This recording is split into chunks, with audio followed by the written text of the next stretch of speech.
नमस्कार विद्यार्थियों, आज पुनः एक बार फिर केमिस्ट्री प्रैक्टिकल में आप सबको एक और प्रैक्टिकल जो कि पहले आपको एक बार बताया था उसी क्रम में एक दूसरा और एक्सरसाइज आज आपको बताने के लिए यहाँ केमिस्ट्री लैब में लेकर आए हैं।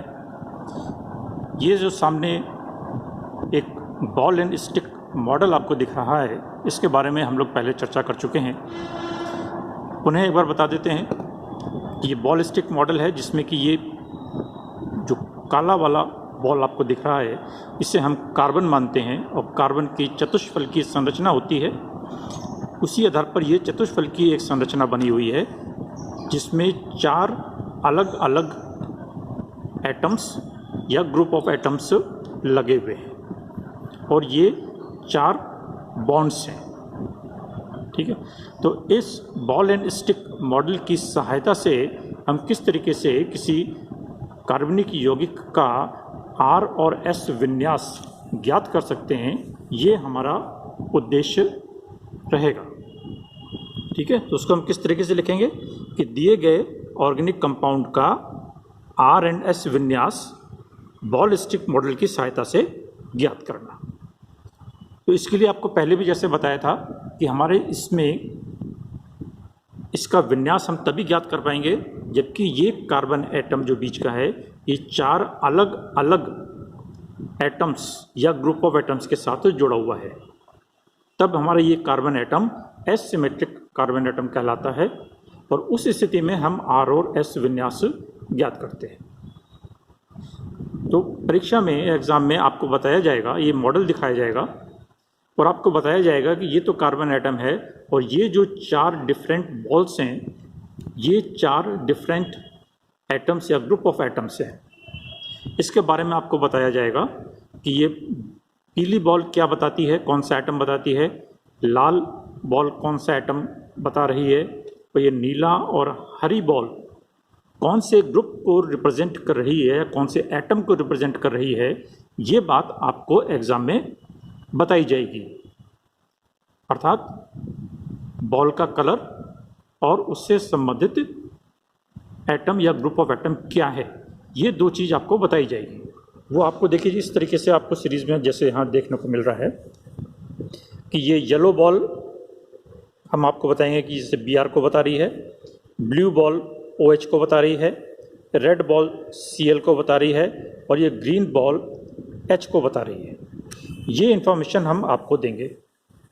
अब आपको क्या करना है कि तीसरे कॉलम में एक प्रायोरिटी का क्रम निर्धारित करना है।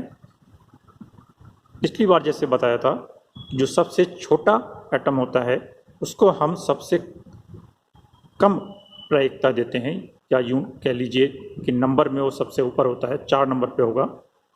जैसे हाइड्रोजन यहाँ पर सबसे छोटा है तो हाइड्रोजन को सबसे कम वरीयता देंगे, यानी 4 नंबर वरीयता देंगे। ठीक है, Br इसमें सबसे बड़ा है तो Br की वरीयता 1 निर्धारित की जाएगी। सेकंड नंबर पर क्लोरीन आता है तो क्लोरीन की सेकंड वरीयता है। फिर थर्ड नंबर पर ये OH, यहाँ पर 2 एटम्स का समूह है, थर्ड नंबर पर OH रहेगा और चौथे नंबर पर H। तो इस तरीके से हम अलग अलग एटम्स के लिए अलग अलग वरीयता का निर्धारण 1 से लेकर 4 तक करेंगे। तो इस तरीके से तो हम टेबल बनाएंगे। ठीक है, इसमें आपको लिखना क्या है, ऑब्जेक्ट लिखना है, फिर आपको प्रिंसिपल यानी उद्देश्य लिखना है। उद्देश्य में जैसे कि आपको पहले बताया था वही लिखना है कि असममित कार्बन से जुड़ने वाले ग्रुप को प्राथमिकता का क्रम देते हैं और फिर उसके बाद हम उसको किस तरीके से देखते हैं उसके बारे में लिखना है। आपको पिछली बार अगर ध्यान हो तो आपको बताया था कि जैसे ये आपका मॉडल है, ठीक है, इस मॉडल में आपको बताया कि ये हरी वाली बॉल देखिए यहाँ पर ग्रीन बॉल जो कि H को रिप्रेजेंट कर रही है, इसकी वरीयता क्रम 4 है। तो जो सबसे कम वरीयता वाला होता है उसको हम एटम को अपने से दूर रखते हैं। तो इस H को यानी इस हरी वाली बॉल को हमने अपने से दूर रखा है। बाकी सामने आपके पास ये 3 बॉल दिखाई देंगी, ठीक है। अब इस 3 बॉल में हमने आपको क्या बताया कि येलो बॉल Br को बता रही है, यानी जो पीली वाली बॉल है सबसे ऊपर ही वो Br को बता रही है, यानी इसका प्रायिकता क्रम 1 है। OH किसको बता रही है? ब्लू वाले को। ये ब्लू वाली OH है, इसका वरीयता क्रम कितना है? 3 है।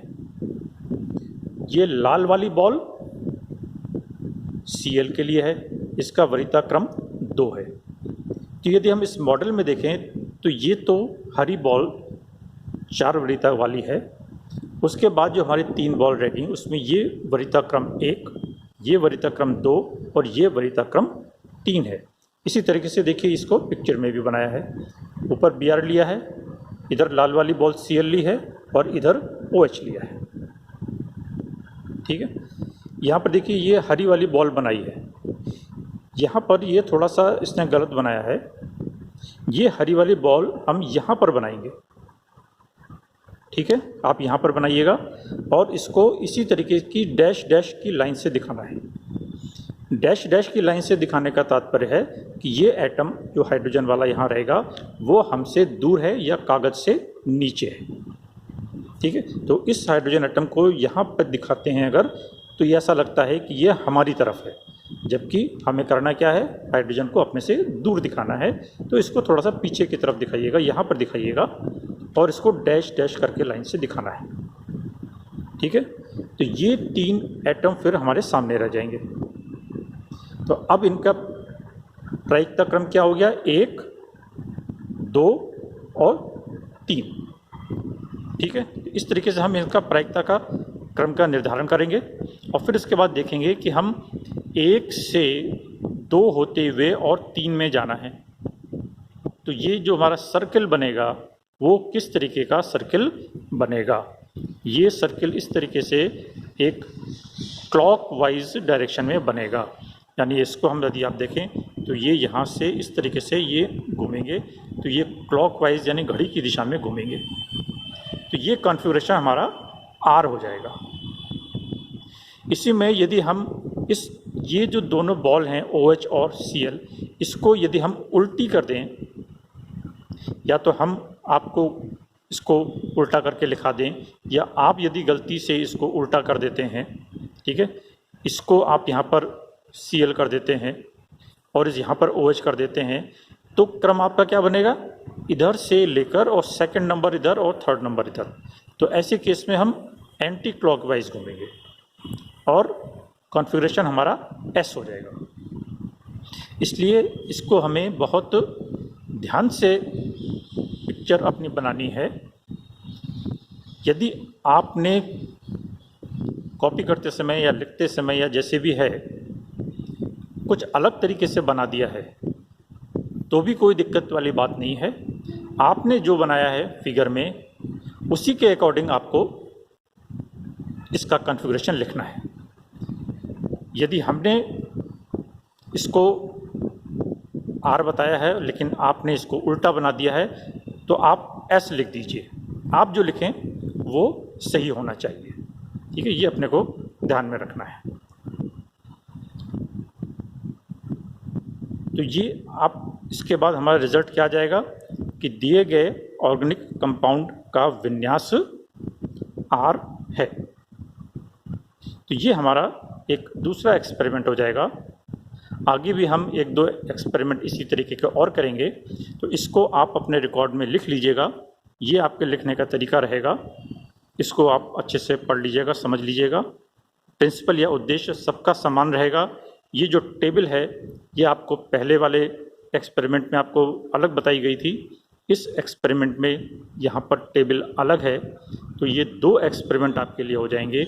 आपको डायग्राम भी इसी साइड में बनाना है और डायग्राम उसी के अकॉर्डिंग बनाना है जैसे कि आप टेबल में लिखें। उस डायग्राम में आपको इसको बॉल को कलर भी करना है, यहाँ पर उस एटम को भी बताना है और उसका डायरेक्शन भी दर्शाना है, क्लॉकवाइज है या एंटी क्लॉकवाइज है। जैसे यहाँ पर इसने दर्शा रखा है, तीर से क्लॉकवाइज है और आर का कन्फिग्रेशन है। तो इस तरीके से हमारा ये एक एक्सपेरिमेंट और हो जाता है। तो टोटल 2 एक्सपेरिमेंट हो गए हैं। आप इनको लिखना प्रारंभ कर दीजिए ताकि बाद में आपको एक साथ रिकॉर्ड ना बनाना पड़े, और जब हम प्रैक्टिकल में आने का समय मिलेगा तब इसको सामने से करके भी और दोबारा देखेंगे।